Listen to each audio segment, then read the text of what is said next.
Hi, my name is Jose Madrid. I am the drummer for Leyenda Urbana and Golden State Band. I want to thank Collision, first of all, for letting me be part of the family. And also, I've been playing drums for 20 years now. And at the moment, I'm using the Collision 5 ARs. What I like about these sticks right off the bat is that they're very light. Compared to the traditional 5As, they're very light. And then R stands for Reach, which these sticks are a little bit longer and also thicker.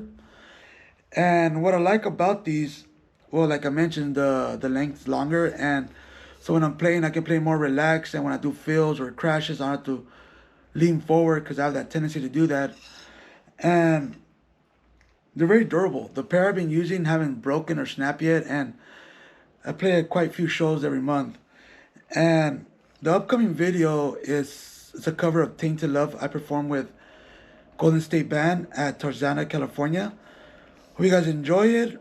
And don't forget to follow Golden State Band and Leyenda Urbana on all our social medias on Spotify, Instagram, Facebook, Twitter.